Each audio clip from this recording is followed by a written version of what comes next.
Alright guys, welcome to another video. In this video here, I will be showing you how to solo Mythic Gul'dan. And we all know that Legion raids have been declared as legacy raids and now have legacy loot. And you can enter them without a raid group. That also means that a lot of you probably have been trying to solo some of these bosses here and have probably tried to solo the nighthold raid and gotten pretty far. And then gotten stuck on Gul'dan. And there's a pretty hefty reason why you would want to solo Gul'dan. He drops the red Infernal mount and the green Infernal mount both on Mythic. So it's an extra chance for the green per character you can solo this on. It does require quite a lot of gear. And it is a extra chance for another mount, the red Infernal mount. So the green also drops on normal and heroic difficulty, so you can farm that 3 times a week now, and then you get 1 chance for the red mount. Whoa, before we do that, guys, go and hit the subscribe button, ring the bell for extra drop chance and notifications. Also, leave a like on the video. Tell me in the comments what you thought of it. Did you get the mount on the first try? If so, screw you. I want the mount on my first try. I didn't. Obviously, otherwise I would have put that in the video and saying, I got it on the first try. Alright. Also, check out the live stream and follow me over on twitch.tv/KillerChris. Link is in the description below, along with other social medias. Join the Discord server, have a chat, have a fun, find some people to raid with. We do a lot of raids and Mythic Plus on the live stream with you guys, helping you guys get some gear, get some curves. Alright guys, let's get to it. Mythic Gul'dan. Alright guys, here. Some gear and talents for this kill here, what I've been using. 475 items, this is the gear I have. It is doable with a lot less. I play the expedient exsanguinate build for a lot of burst with a golden plumage as a unused trinket. You can use Razor Call. Razor Call is really strong for this fight. You can even use it with another unused trinket. Just get the stacks in Gul'dan, let them fall off, or don't let them fall off, but kill him. Get the buff that way and then use another unused trinket. I use Visa because I think that would be the best option for me personally.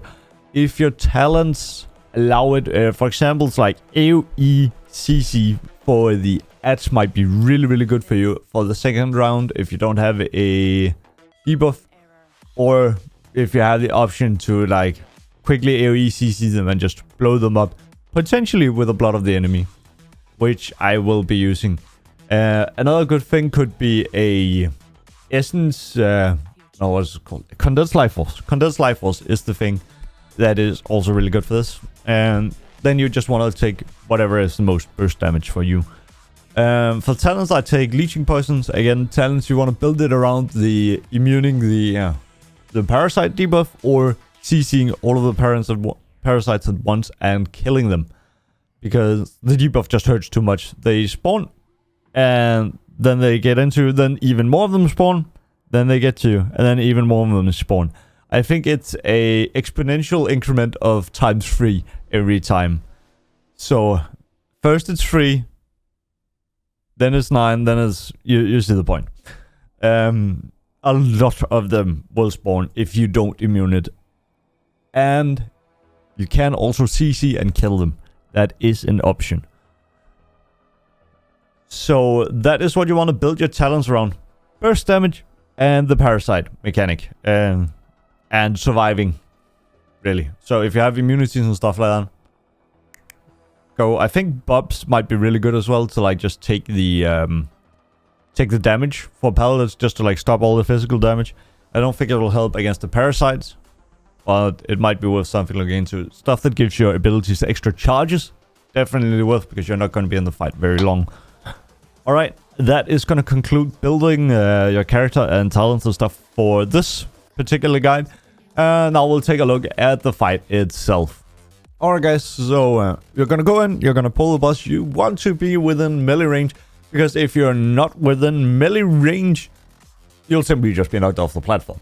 Bad start, you'll have wasted your pre-butt, but hey, you can always go again. After you pull the boss, there's not too much to worry about in the first couple of phases. You can use your short cooldowns here. Any cooldowns that is too long for you not to have for the second or for the last phase, you want to keep them. The second phase is technically once he takes a bit of damage and he'll start going crazy. Cleave down the edge, cleave down the eyes. Make sure once he gets the empowered Bonds of Fel that you either keep him directly in the middle and face him so that you have quite a good distance behind you. The knockbacks did feel a bit nerfed, quote unquote, from when I did it the previous patches and when I progressed it. So I have no idea if this is true or not, but hey, just try to make sure you don't fall off the platform. A generally good idea is you want to tank him at the edge and then face so you have all of the platform to like be knocked back in if you want to be completely safe. Going into the last phase here, sorry for bumping the microphone. Going into the last phase, or the second phase before the illidan phase, we want to make sure that we are at the opposite end of the room as to where Gul'dan is facing. So if he's facing that way, you want to be at that side of the room. Fairly simple. Especially if you don't have any movement speed increases, you want to move against the wind because that wind is going to sweep you clean off the platform. Sprint, movement speed increases, whatever you got, there's them here. You can even shadow step to Gul'dan. It's a thing I did on progress a lot a few years back. This phase here is pretty much just tank him at the opposite end, so if you get the winds, you'll be swept safe. Nothing really do some damage. Clear the eyes. Try to set up this so that you prepare as much as possible for the last phase. If you're using Razor Call is superb for this fight if you set it up proper. I didn't use it because I had my golden plumage and that works out really well for my burst.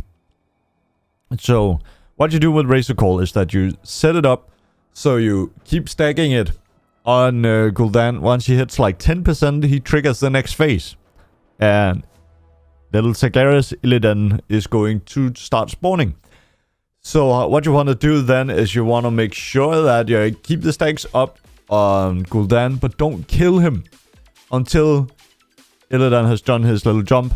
Then you kill him, you get the stacks buff from Gul'dan, you put another Razor Call on illidan, and you have 2 trinkets on one there. And that is going to be probably the best scenarios of trinket. I know a lot of you guys have that Razor Call because it is overpowered. But yeah, start your burst, hit him as hard as you can. And then you want to save your cooldowns, because the cooldowns are really, really important, like defensive cooldowns, I speak. If you have Leech, like Demon Hunters or Assassination Rogue, you want to make sure that you stay topped off and until you get the you cannot heal anymore debuff. It's the Soul Sever. He'll jump back and he'll hit you really hard with his Warglaives. And he'll get the debuff. So this is now we need to start being clever. This is the race. For this phase here, you want to pop your cooldowns, your lust, your drums, your whatever you have, your potions, as you go into the phase. Because it's a race against time. And the head start you can get on that race. The race starts when you get the debuff. That's when you can't heal anymore. But you want the head start, so you want to do as much damage before that. Nuke him down. And the trick here, if you can immune the parasites, you want to immune them before they get too much out of hand, because the debuff hits like a truck. So immune off the parasites. And then I saved my evasion for whenever I felt, okay, now there's a lot of melee stuff, I'm gonna just pop my evasion and just go for it. Keep hitting the boss as hard as you can, guys. And good luck farming those infernal mounts.